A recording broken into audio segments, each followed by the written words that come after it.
રાજકોટના ધોરાજીમાં 2 કલાકમાં 3 ઇંચ વરસાદથી જળબંબાકારની સ્થિતિ સર્જાઈ।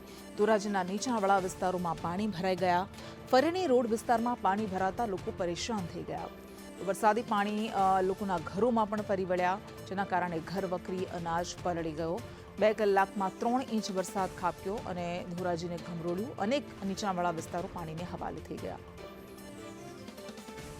રાજકોટના ધોરાજી પંથકમાં અને ઉપરવાસમાં થયેલા ભારે વરસાદને કારણે ધોરાજીમાં જનજીવન અસ્તવ્યસ્ત બની ગયું છે। લોકો પોતાના ઘરમાંથી પાણી ઉલેચી રહ્યા છે। આ દ્રશ્યો આપને બતાવી રહ્યા છે। ધોરાજીમાં ઘરમાં પાણી ફરી વળ્યા, જેના કારણે લોકોની ઘર વખરીને મોટા પાયે નુકસાન થયું છે।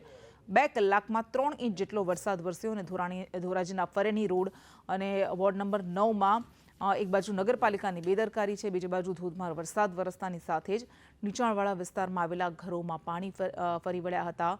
ઘૂંટણસમા પાણી આ વિસ્તારોમાં ફરી વળ્યા અને લોકો હાથમાં જે પણ હોય, એ ડોલ હોય, ડોલચું હોય, એનાથીને પાણી ઉલેચી રહ્યા છે અને આવી હાલતમાં લોકો જીવવા માટે મજબૂર બન્યા છે। વાસણો આપ જોઈ શકો છો કે પાણીમાં તરી રહ્યા છે। આમાં કેવી રીતે જીવવું એ સૌથી મોટો સવાલ થાય। તો આ ફરેણી વિસ્તારના ઘરોના દ્રશ્યો છે। ધોરાજીમાં ઘર વખરી તરી રહી છે, મુશ્કેલી વધી ગઈ છે અને આમાં લોકો રસોઈ કેવી રીતે બનાવશે, જીવશે કેવી રીતે, એ સૌથી મોટો સવાલ છે, કારણ કે અન્ન આમાં પલળી ગયું છે, વાસણો આમાં તરી રહ્યા છે।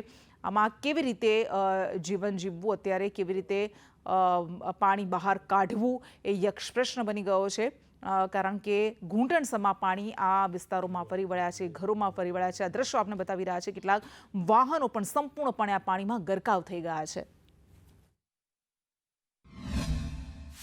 ફરેણી રોડ આ બુડી ગયું, બધું ભેંસ હતી બુડી ગઈ, નુકસાન થયું। શું કામે નુકસાન થયું છે? નુકસાન આ વરસાદે નુકસાન, આમાં બધી ઓની કોર પેક કરી દીધું તો એટલે અહીં પાણી ક્યાં નીકળ જાય, પછી અમારે જવું ક્યાં? કેવી તકલીફ પડી જવા? આ તકલીફ તો પડે જ ને। શું થયું છે તે વરસાદ? અટાણે જો બધું ઢળ્યું, બધું લાગ્યું, કાઢ્યું, ઓલું કાઢ્યું અને છોકરાને ઘરમાં પૂરી દીધા। ઓસરીને કોર લગી પાણી આવી ગયું હતું, અનાજ પલળી ગયું બધું।